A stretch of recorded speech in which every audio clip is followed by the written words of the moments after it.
period.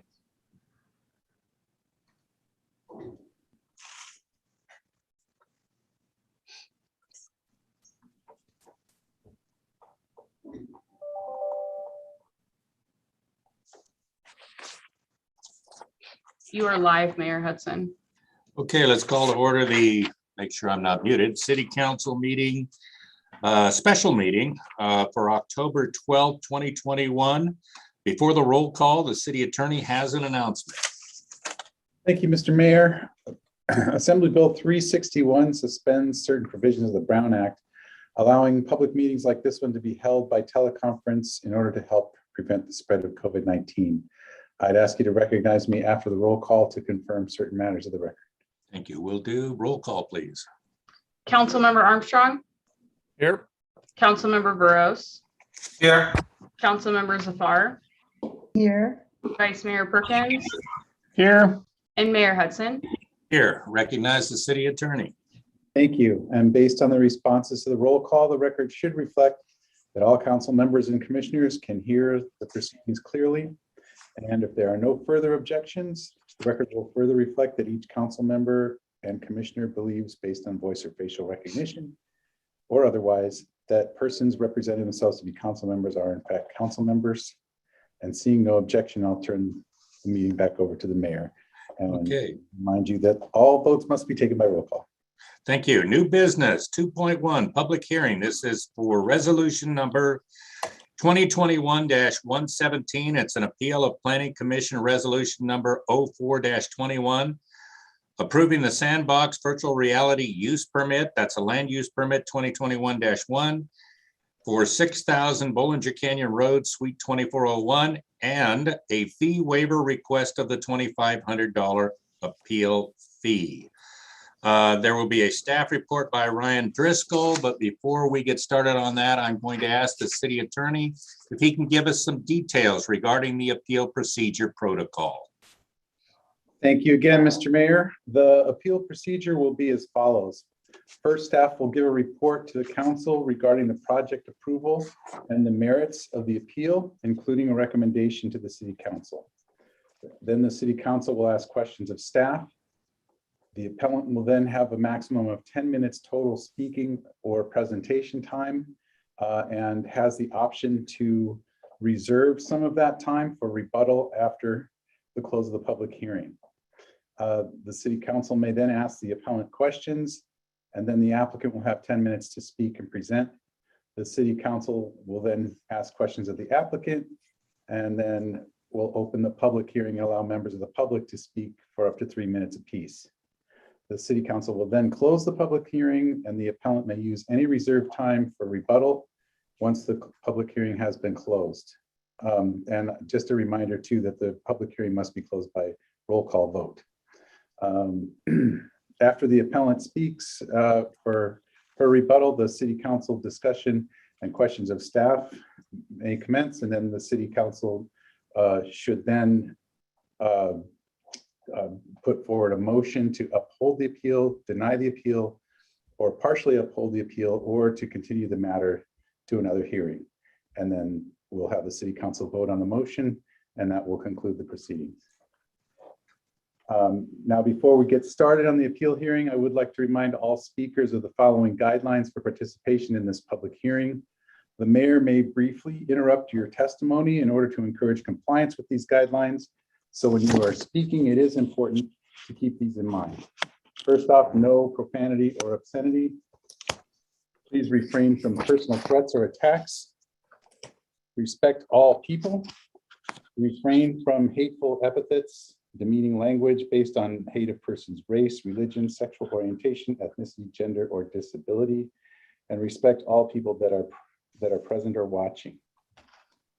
The mayor may, at his discretion, remove any speaker for the duration of today's hearing for any of the following reasons: exceeding the allotted time to speak, yelling, screaming, or other behavior that renders the mayor and council unable to continue the meeting, excessive profanity or slander, specific threats or fighting words that incite violence, or speech that is outside the subject matter jurisdiction of the council or the specific agenda item on which you're speaking. And with that, I will again turn the meeting over to you, Mr. Mayor. Well, congratulations, Ryan Driscoll. You are the staff report for the night. You have the floor.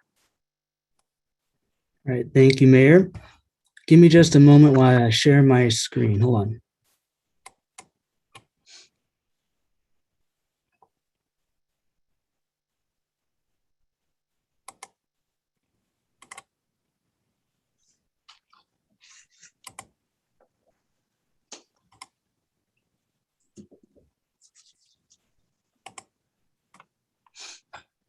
All right, can you see the presentation?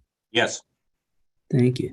All right, so as was mentioned, this is an item for a public hearing on an appeal for approved use permit for Sandbox VR. The subject property is located at 6,000 Bollinger Canyon Road, Suite 2401 at the City Center development. The general plan designation is mixed use city center. The zoning district is city center mixed use. The subject property has about 325,000 square feet of floor area for commercial uses and has about 1,292 parking spaces on site. On August 17th, 2021, the Planning Commission held a public hearing on this use permit application. At that meeting, they received public comment. The appellant provided oral comment, public comment, which was considered by the Planning Commission, and the Planning Commission ultimately adopted resolution number 04-21 approving the subject use permit.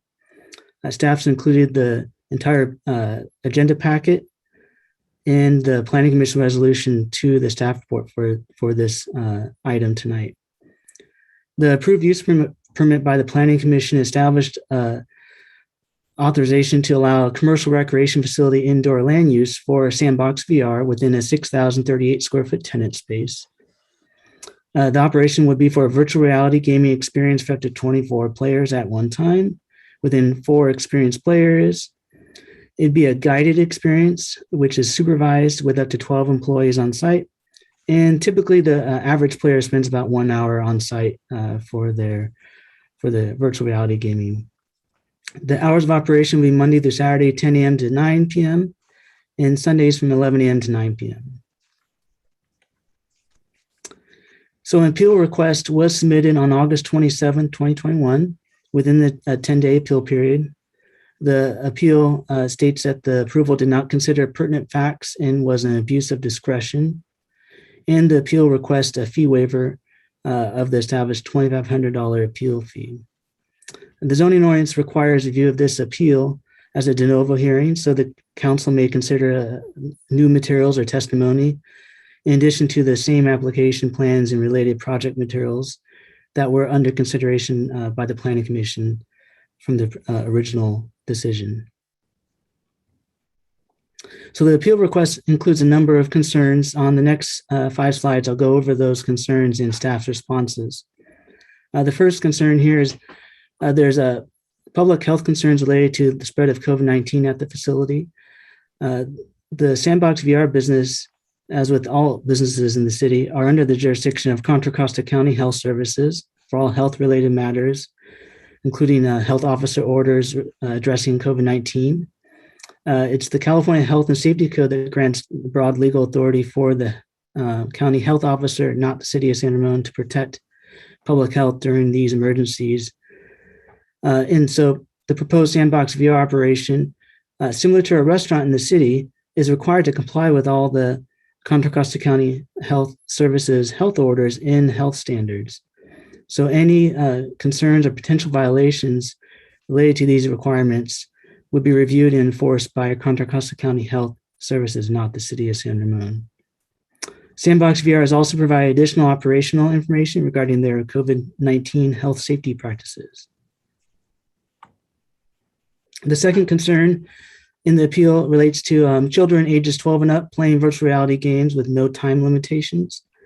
Virtual reality time limit concerns are beyond the scope of regulations established by the city's municipal code. The city does not regulate personal choices of parents or legal guardians with respect to time playing virtual reality games.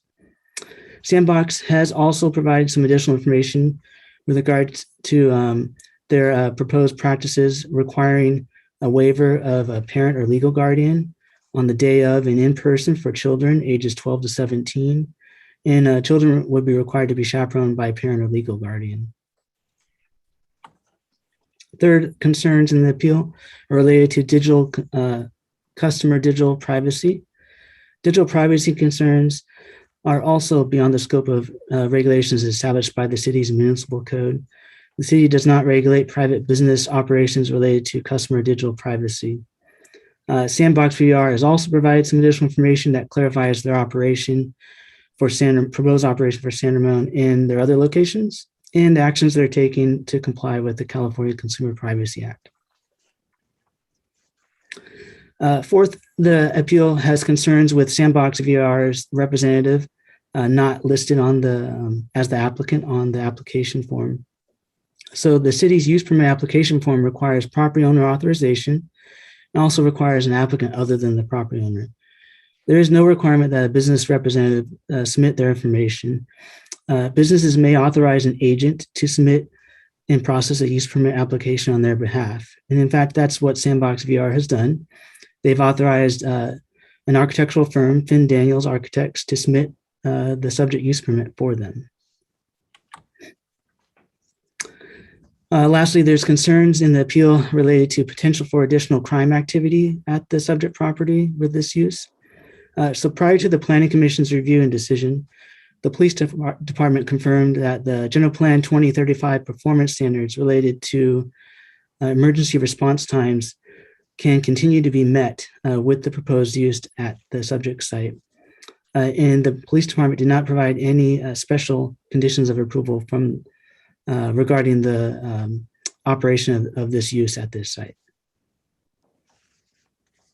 So the appeal also includes, as I mentioned, a fee waiver request of the established $2,500 appeal of any planning commission decision on a non-residential property.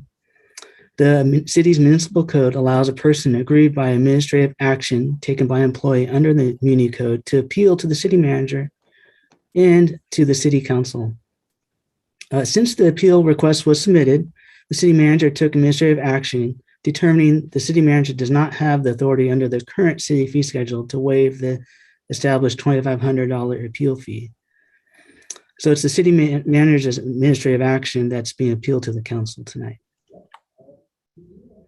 So in terms of fiscal analysis with regard to the fee waiver request, it's important to note that the city fee schedule establishes that the appeal fee that's paid by the appellant is a deposit fee. And then there's also time and material charges that could be paid by the applicant.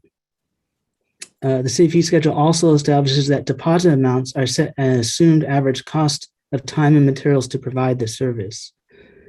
So if a fee waiver is granted, cost of the staff time and materials to required to provide the service, in this case, this appeal hearing, will be paid for by the city of San Ramon for the fee waiver amount.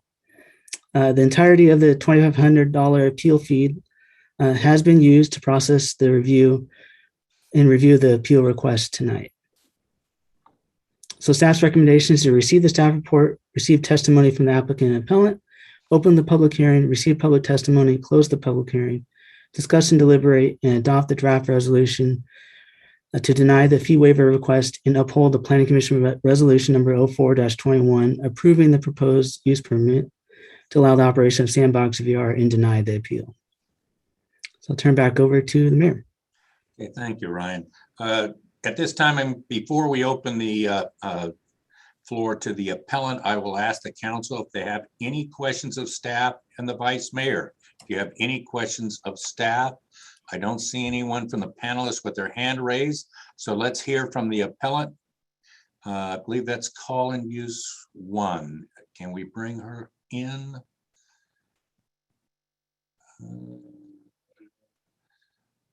Okay, call in user 1, you are the appellant. You have the floor, 10 minutes, please. I would like to ask for extension of 5 extra minutes. Start with the 10 minutes, please. Okay, so the reason why I am filing this appeal is under abuse of discretion. And all the grounds that Mr. Driscoll just used to present his report has nothing to do with abuse of discretion. And whatever he had used did not come from me. So here is my reasons for abuse of discretion appeal. Sandbox VR is a brand new and unique entertainment industry originated in Asia that is a pre-IPO financial state with millions of dollars raised to launch massive locations in the United States. How they make money is not from the actual operation of the business, but from investors who buy their stocks. To exempt a brand new business like Sandbox VR from zoning ordinance, Section D4-30 is an indiscretion because it allows them to sell their services to children without having to meet the legal supervision under D4-30. Whatever Mr. Driscoll said just now was never disclosed in the August 17th, 2021 meeting. So whatever he just said has no basis whatsoever from the previous meeting nor documentations that he had presented. Specifically, D430 exemption will allow Sandbox VR to render business to our school-age children during school hours. Furthermore, Sandbox VR operation disclosure to the Planning Commission did not state that children cannot play the same game as the adults in the same space, and therefore opening up injury risks to children as young as 8 years old per their height requirement, which is only 50 inches, and an average 8-year-old in the United States is at about 50 inches. Since their guest qualification is determined by age, is not by age, but by height, which is set at 4 foot 2 inches. An average 8-year-old boy and girl can meet this height requirement and can sign their own waiver per Tommy Co. at the August 17th meeting because they don't check ID, so a child does not need a parent present to sign the waiver. That's how we understood it at the time, but apparently it has changed. A wealthy and tech-savvy child with a Visa gift card online can book Sandbox VR without even being stopped. Because the regulation of D4-30 was established in 1980, which is 41 years ago, the proper way to assess the regulation should be appropriate to regulate a business like, sorry, before I go on, can you hear me? Yes. Okay.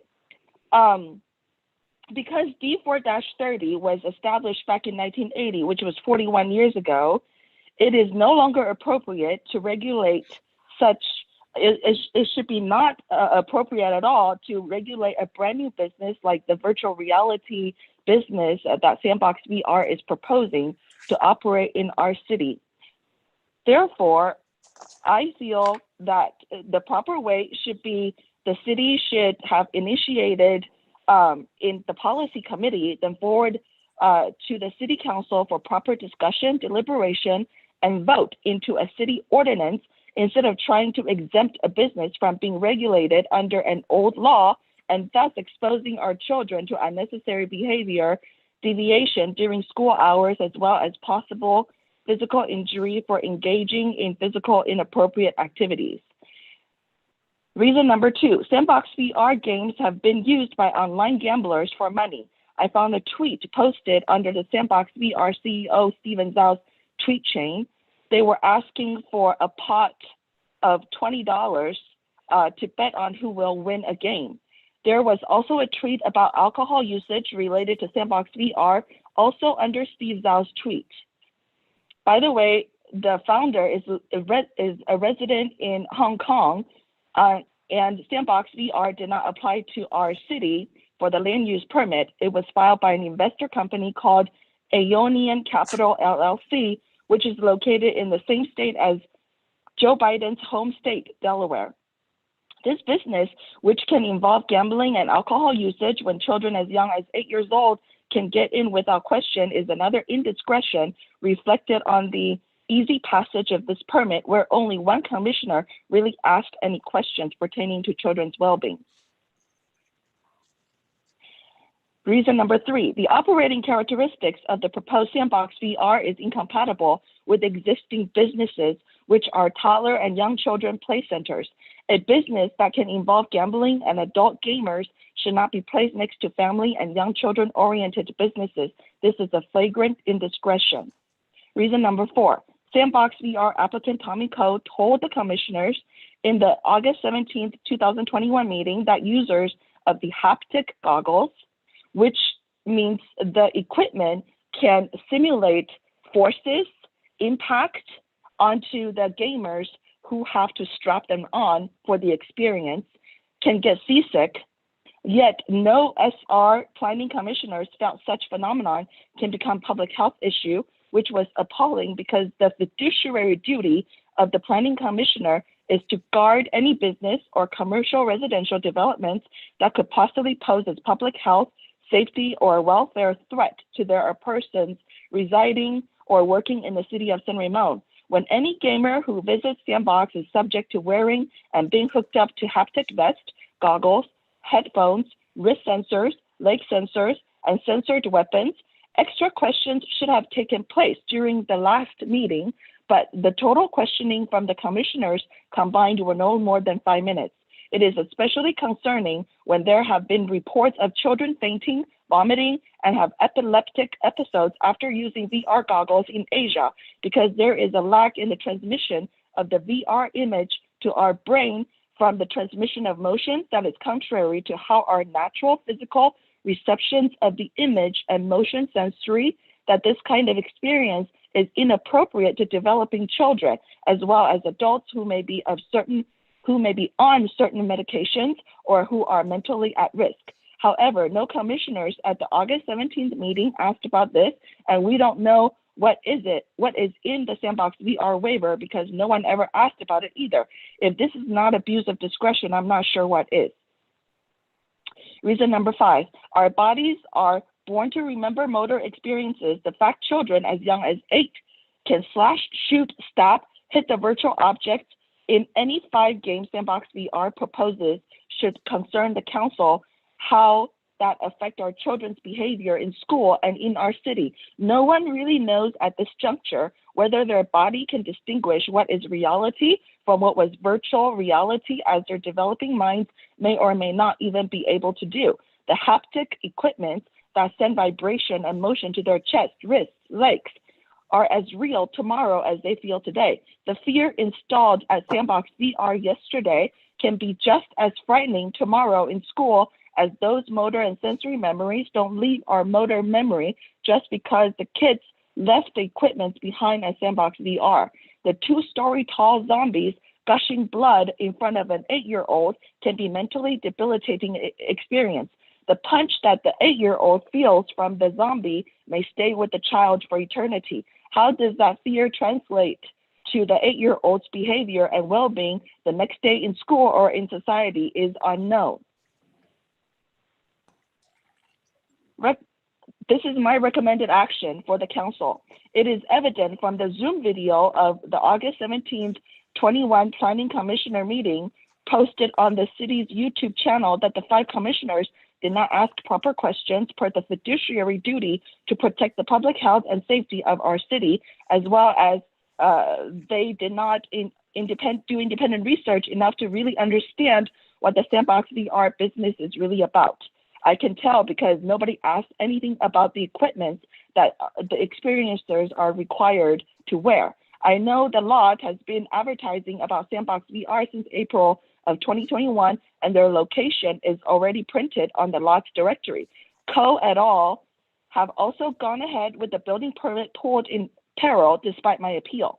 I know I'm throwing an egg against a concrete wall by filing this appeal that costs me a whopping $2,500 for only 7 minutes more as a public speaker, which is a whopping $358 a minute deterrence for any San Ramon citizen to address grievance of the government abuse of discretion before the council. I know the attorney's office is advising the city to not waive my deposit of $2,500, so I don't expect to get anything back today. All I want is to expose the hidden danger of this brand new business that require abnormal amount of equipment made in China with data stored in their servers in order to experience. Should any children be hurt by the equipment exploited by the digital risks practiced by this business and followed and allowed by our city, I hope today's special meeting that I should not have to pay $2,500 to rectify government abuse of discretion can allow maybe families of victims to properly seek legal compensation for their injuries induced by government abuse of discretion.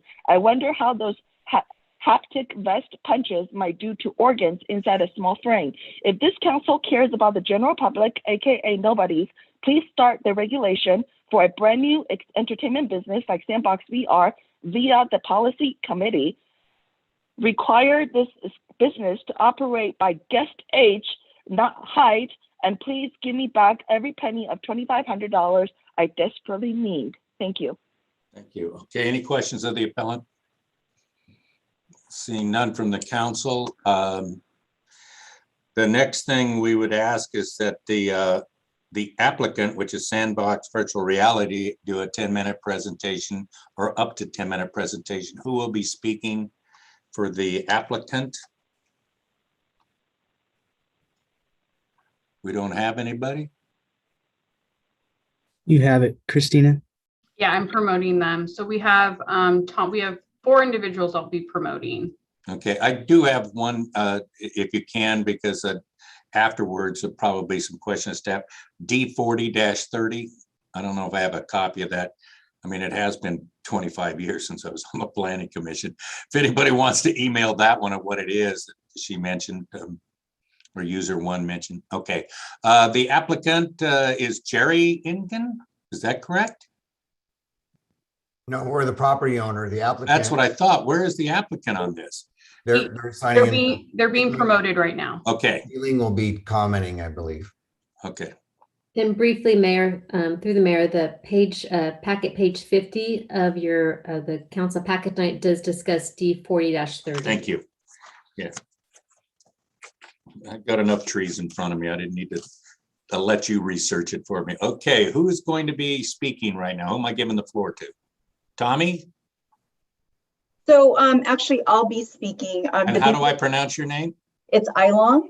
Ilong Lu? Ilong, yep. Okay, you have the floor. Please take up to 10 minutes. So unfortunately, I wasn't prepared to answer some of the questions or allegation that was said about Sandbox VR. I do want to stress that our revenue streams are from the store. We are a US-based company that happen to have employees living abroad. David and I are local. I'm from Alameda County, and David Freeman, who runs our real estate, is Castro Valley. Is that Contra Costa? Yeah, I'm Castro Valley. I'm just down in Crow Canyon. I'm really close to San Ramon. Okay, one at a time, though. Go ahead. Okay. So, We'll get echoes. In terms of what was said before about Sandbox, so Sandbox VR does disinfect and sanitize all common use equipment. I know there was a concern about the cleanliness and the order of how we do our operations. And we have been in existence since 2018. During COVID, we had several locations that were able to open due to the county jurisdiction and the ability to do so. We had not had any cases, any super spreader event or any positive cases from our store. Our employees are required to wear masks. Our customers are required to wear masks. And anyone that comes into Sandbox has to have a reservation. Every minor is accompanied by a legal guardian that has to sign a waiver. So there cannot be any eating, gambling, or any of the allegation that was said by the callers.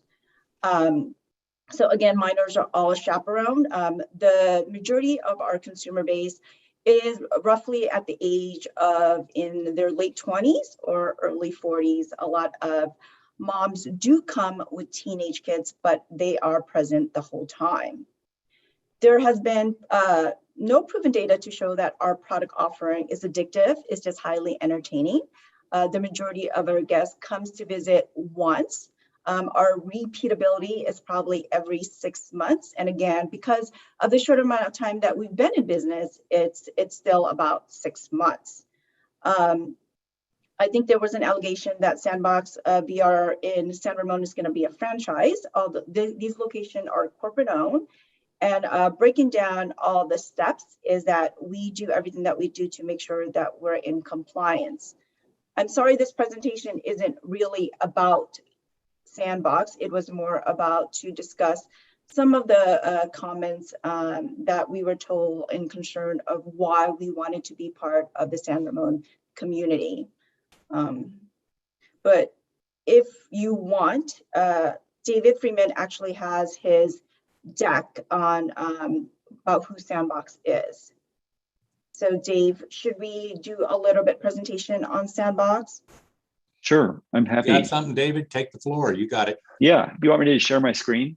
Yes. Can you help me? Well, I mean, first, yeah, I can do that. I mean, first, I guess I just want to make sure everybody understands, you know, there really are, I will just want to act. One thing that the person also said is that people get seasick. I am the worst. Like, I get seasick just looking at water. When I had to interview with the company, I had to actually play with some of the founders of our company. And it's the VR is so precise that you don't really know you're in. It's very different than just if you've done it at home. Your entire body turns into an avatar. This is actually, which is why you don't really get that type of seasick. And I've done it dozens and dozens of times, and it doesn't do that. This is actually our store in San Francisco. If you've all seen that, this is at the Four Seasons. Equinox is on top. If you're familiar with this location on Market Street. It's the most socially immersive full body experience that's really out there globally. It's an absolute blast when people play these things. And we run our own technology that we create. We're from the video game world, so video game, and so there are others that are from the movie industry. There's some that are also from Disney. Virtual reality experience, location-based experience type of centers like we are growing, and they do come from different backgrounds. We have really beautifully designed spaces. We have our own experiences. We're also sponsored by Star Trek. If you guys have ever, or if you all have ever heard of the holodeck, we're also known as the holodeck company, where you can go into a room and have any experience you want. It's super fun. So if there are any Trekkies, and I'm sure there are a lot of Trekkies in San Ramon, it's a lot of fun. We get incredible universal love. Most of our ratings are 4.5 or 5 or higher. We have some celebrities that also talk about us. There's kind of a controversial podcaster named Joe Rogan who, you know, talks about us all the time. He lives in Austin, Texas, and plays and just has a blast. And he talks about the experience. These are some of our stores. This is one we just opened in Las Vegas. We have this one in Austin, Texas, at the Domain Northside. And we are expanding quite a bit in the US. We're hoping to do the store in San Ramon. We're opening one in Minneapolis, New York area, Toronto, London. What makes it unique is that people play together. We do about a lot of our business, especially pre-COVID, was team building. And so we do a lot of companies like to bring their staff in and do. We have things that are created in the games where you can play together and you have a goal in mind. Will Smith is one of our investors. We have a good list of celebrity investors in our company too. So these are all based around social interactions, which is very different. And so we have word of mouth marketing. 90% of our guests book ahead of time online. So we're not necessarily, people aren't walking by and saying, oh, I have an hour to kill, I'm going to go ahead and play this. It's very intent. They have a very intent to come and play, and then what people do afterwards. And the reason why I chose this center, we chose this center, was because there's so many restaurants. This business will really support the restaurants, because people, all they want to do when they're done playing is just going out and having a drink and dining and shopping. And so this is something that people will do. And like I long said, our average customer is around 31. So this is a millennial customer that likes to play in their early 20s and 30s. It's actually a near even male to female ratio too, which is amazing. So like you said, we had one of our stores in Chicago. Oakbrook Center is a great regional mall in Chicago. 90% of the guests that are going to Oakbrook have never been to Oakbrook before, that are in our store. So they're attracting people from all over the Chicago region, which is the same thing for the Bay Area. We try to do one store per about 2 million people, and that's kind of the basis. The innovation's continuing. This is going to be wireless by 2024. And then our site requirements, these are just some pictures of some of the stores. You can see Las Vegas, again, in Austin. This is the entrance where you check in. After you've gone online to check in, you come in there. This is our store in Shanghai that we just recently opened. This would look like the one in San Ramon. These are pretty similar. And then after you're done, we give videos that people share on their social media, and it just creates more excitement and brings more people to the shopping center. The company, our leadership, these people come from some of the top video game companies in the world, and they're now creating in virtual reality. Ilong and I came from other real estate, for Pete's Coffee and for Lolly and Pop's candy stores. That's how we came over. I think Ilong talked just briefly about we have very strong response to COVID-19. I think she talked about that. We don't have to go through that again. We are funded by Andreessen Horowitz, Stanford University, Alibaba, and Kraft. And then we also have celebrities that have also invested in our company as well. Katy Perry, we hope to have the first virtual reality concert that she'll be hosting that will be broadcast in our stores. Which is not public information yet. Oh, sorry, I'm not supposed to say that. We're working yeah. on it. Okay, never mind. And that's pretty much it. I think it was hopefully brief. Yeah. Okay, if you got another 20, 30 seconds, wrap it up and we'll see if we have any questions for you. And I just want to clarify, we haven't had any issues of people vomiting on site or any incidents, any gambling, any alcohol, any police coming to our sites. Well, let me stop you right there, because that was one of the questions. So you're stating there is no online gambling. No. Okay. Any questions or comments? Let me, Jerry, I'll open up for you in a minute. We'll get you in a public comment. Well, let me keep to the whatever I'm supposed to be doing here. Any comments or let's just stick to questions. I don't see any from the council. So let's open up the public hearing if that's the case. And our first person would be Jerry Ington. You want to speak to this item? Yeah, well, I did. I wanted to make a correction to the caller who said Aeonian was a Delaware company. Aeonian is the owner of the property, is a limited partnership based in California. It's not a Delaware company. Good. Okay. It's our company. Public hearing is open. And the only attendee I have showing is actually the appellant, so we're not going to hear from her until we get to after the close of the public hearing. Is there any one of the attendees that wishes to speak to this item? No one of the 16. City attorney, you wouldn't count on that. Okay, let's close the public hearing. I would say, is there any in writing? You need to have a motion to close the public hearing. Okay, wait a minute. Let me get to that first. Just a bad choice of words, Vice Mayor. Let me close it for the attendees. Are there any comment cards on this? We did not receive any written public comment for this item. Okay, then the matter is before the council to close or continue the public hearing by motion. I move we close the public hearing portion. I'll second. We have a motion by Vice Mayor Perkins, a second by Council Member Zafar. Is there any further discussion on closing the public hearing from the council? Okay, seeing none, let's do a roll call vote. Councilmember Armstrong? Yes. Councilmember Veros? Yes. Councilmember Zafar? Yes. Vice Mayor Perkins? Yes. And Mayor Hudson? Yes. Thank you. Okay, at this time, normally I would say appellant, you've used the 10 minutes and some, but you've had your hand up so long, I would like to bring the appellant back in, see if we can hold it to 3 minutes. We can hear you. Thank you for calling me back. I would like the opportunity to rebuttal. First of all, I don't believe that they're not targeting children.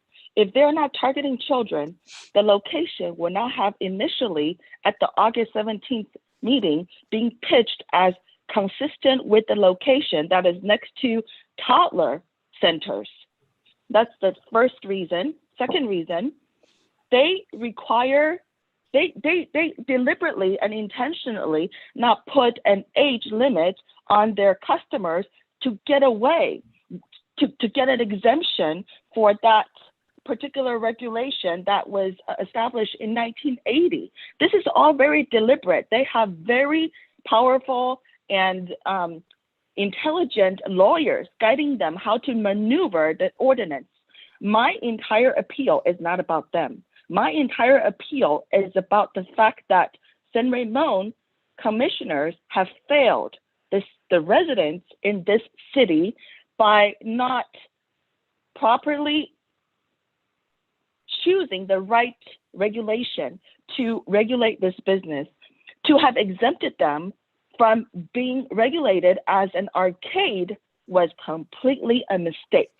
So this is not about them. This is about us. If you, the council members who are elected by the people, care about the people, care about our children, please, you need to do it properly and have a proper permanent ordinance that will regulate this kind of business. They're not the only one. They will have competitors coming in, and the impact on the health of our children from the haptic vests that will be punching them to simulate the motion, from the goggles that will induce seasickness, which of course they say that they didn't have any incidents, but how would you know?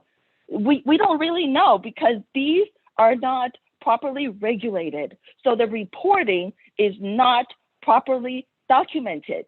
At this time, I'm asking you to please either let them operate, but to adults 18 years older only, or you completely stop them, have proper regulation that will be written into our city ordinance to regulate business that they want to operate, including to children. Do it properly, please, or you can have my $2,500, but you might get sued later. Oh, by the way, I really need my $2,500. I really want it back. I'm doing this as a Samaritan because nobody else would do it. Please give me back my money. Thank you. Okay, no more speakers on this item.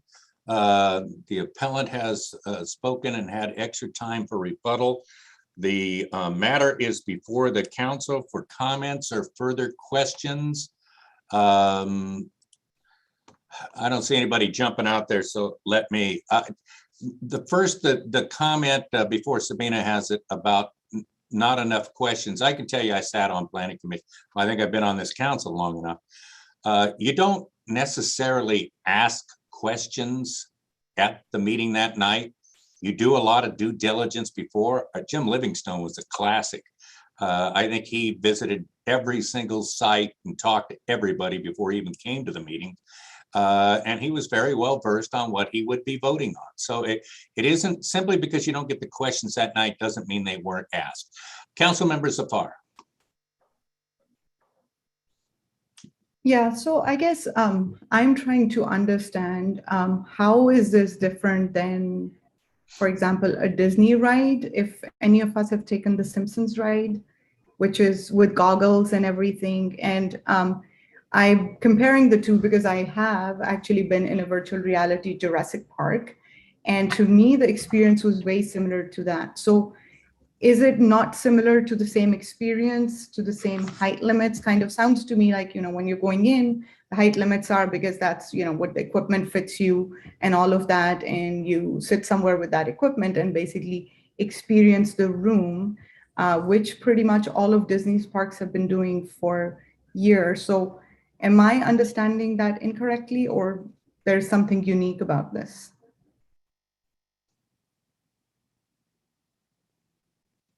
Everybody loves a volunteer. Lauren, you're not going to laugh your way out of it. Let's pick on Lauren. We haven't heard from him tonight. Go ahead, Stanley. No, it is very similar. It is a virtual reality room with goggles. There really is no different.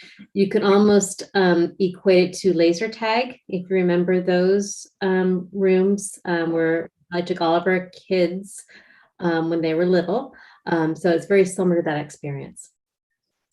Yeah, because like I said, I've done both. And in both cases, they give you goggles, they put you in a room, and then things happen around you while you're wearing those glasses and you're moving your hands. This one is a little bit more where you can move your hands and stuff versus sitting in a seat. So that's why for me, it seems like that's the experience, and that's what we're bringing here. And Sandbox VR might be a new one, but I think there's multiple companies that are doing this as well.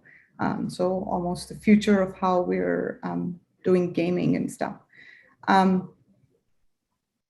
I guess that's kind of, I was trying to understand, if this is a different experience than what we've experienced for years in other places. Well, let me help out, and others will jump in. Because when you start listening, you kind of lose track of the forest through the trees. This is a de novo hearing. I mean, we could, if there's something from health officers for the county health officer, we don't have a health officer. I mean, that could have been presented tonight about these issues. This isn't something new. Is there anything from the county health officer that we should know about this operation? Because I'm not seeing it in the staff report. And D4-30 is the same thing I was dealing with when you had to put up with me on the planning commission. But as far as the health officer, there's nothing more than what the planning commission saw. Am I reading this correct? I see a lot of shaking heads. Ryan, you want to jump on this one? Yeah, that's correct. We have not received any comments from the health officer or health services department. Okay. I see Mark Armstrong is unmuted. That's yeah, I was just going to ask, since we have the staff here, just to explain a little bit more about the limited applicability of the D4-30, please. Yeah, zoning ordinance section D4-30 that's been referenced gets to regulating commercial entertainment facilities, your traditional arcade game centers. And the key difference between, I think, those operations and the proposed operation is that the proposed operation for Sandbox is a supervised virtual reality experience. So they have up to 12, as I mentioned earlier, 12 staff on site. And whereas your traditional arcade game center may have, much more limited, maybe one staff member and an unlimited amount of time for patrons to play arcade games. So that is the key difference between the operations and why there's limited applicability for this use permit. I think to add on to that too, it's by appointment only. And also it's not how this is structured. Children aren't going there during the day when they should be in school, where a typical arcade, you would see kids congregating unsupervised, where this is a supervised operation. let me stay on this before you go up further, Mark, to make sure you get this answered. Do you sign in or check in to this operation? I mean, a kid that's supposed to be in school is going to put his name down on a piece of paper that he was here?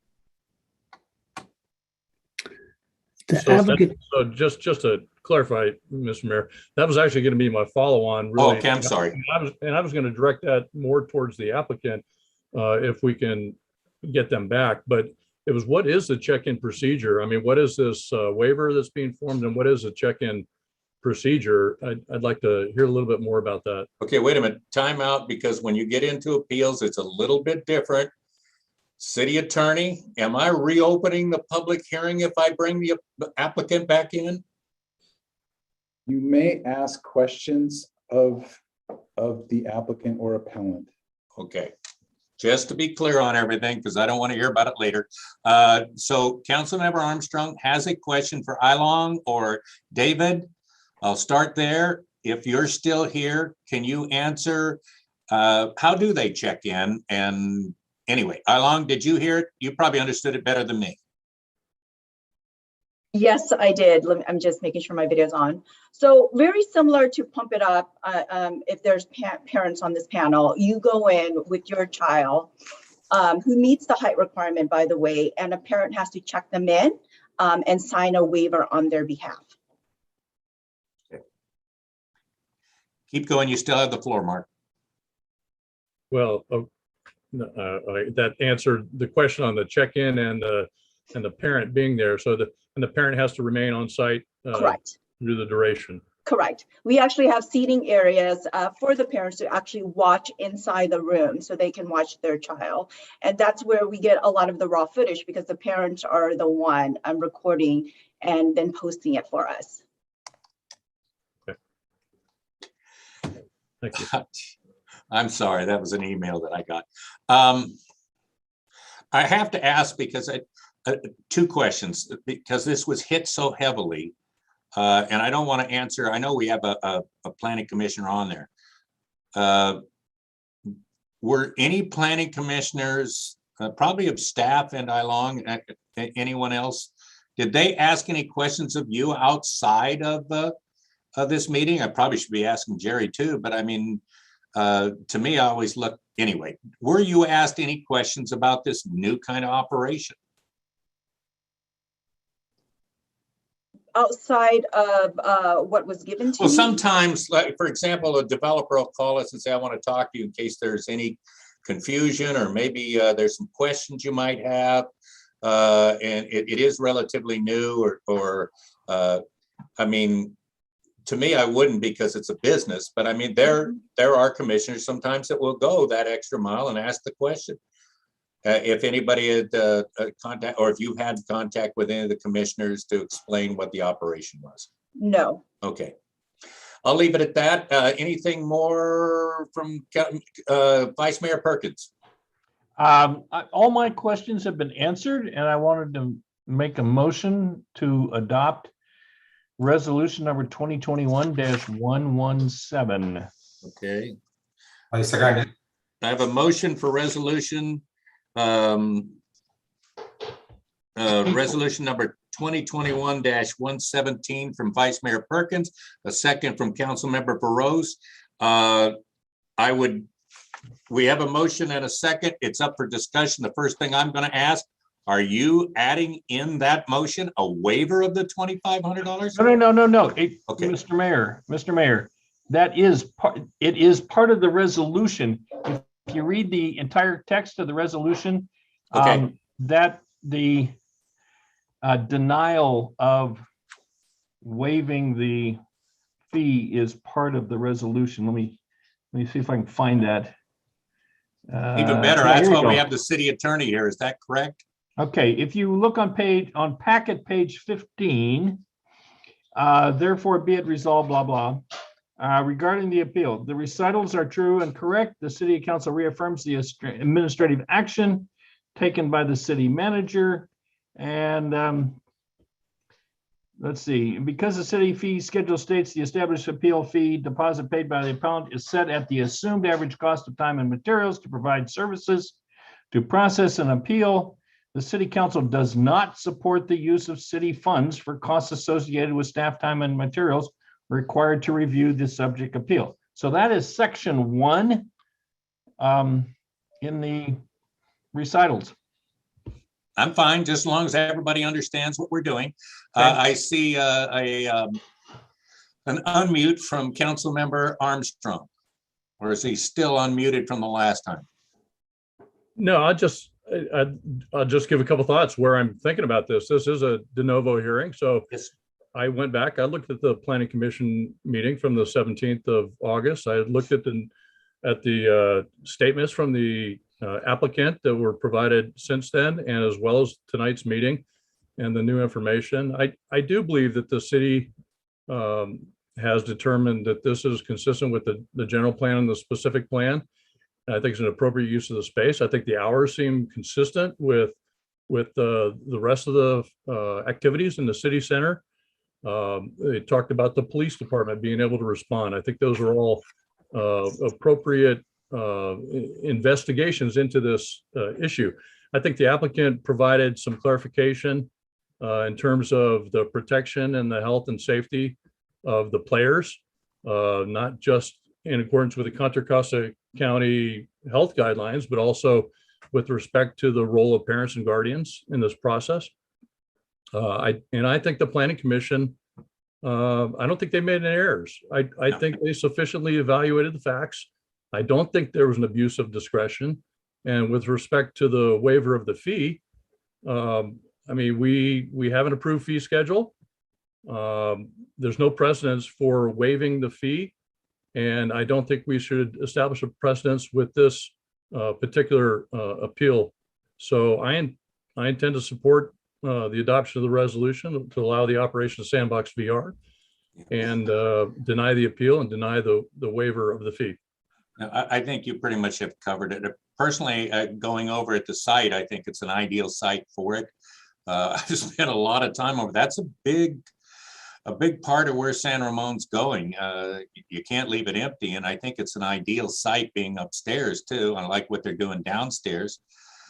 I don't think it's. I think D40-30 isn't being violated or used in an incorrect way. It's not next to the bars and over by the lot. And I think it's a pretty darn good draw. What I really like about it is it's consistent with the technology direction that we've been taking for decades now, that we're getting out in front.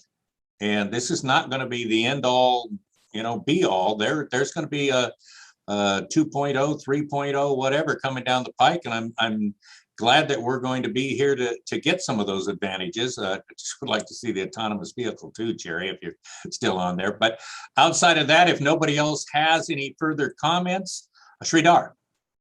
Yeah, so as a parent of two young kids and a player like myself, esports, and also I play virtual reality games with my kids. So with my experience and with our city staff, response for all 6 appellant concerns, and also including with our applicant response, I think we should uphold the Planning Commission. That's the reason I'm seconding it. And also we should support the virtual reality business, because I know this is still an evolving business or evolving technology. And as it grows, it will get better and better. So I think once again, as a parent of 2 young kids who play electronic games, I don't see any issues or concerns. So that's the reason I'm approving and going with the approval by our Planning Commission on this resolution. I would just leave you with one thought, because I don't know whether policy wants to take this on or not. But I will tell you that if we are to waive that fee tonight, and I were in attendance and I had done a $2,500 fee previous on something that I felt strongly about, and just out of the clear blue, a council decided to give someone else $2,500 back and not me, I'd be down there tomorrow. When you set a policy and then just waive it on a Tuesday night, I have the same problem. We try to design projects on a Tuesday night. You're not getting the best out of governance on it. This has been a transparent meeting. I think everybody's had their opportunity to speak. It really came down to health, and unless I'm missing something, there's no additional health information above and beyond what we got that night. And I'm going to have to vote yes on this motion also. So unless somebody else has a comment, we will move. Mark, is your mute still off, or are you putting it back on? Okay. Would you call the roll call vote, please? Councilmember Armstrong, Yes. Councilmember Veros, Yes. Councilmember Zafar, Yes. Vice Mayor Perkins, Yes. and Mayor Hudson. Yes. That was a 5-0 vote. Okay, we've got about 30 minutes before we go to the big show for Tuesday night. I would just say get a bite to eat. See you back at 7 o'clock, and thank you very much for your indulgence on this special meeting.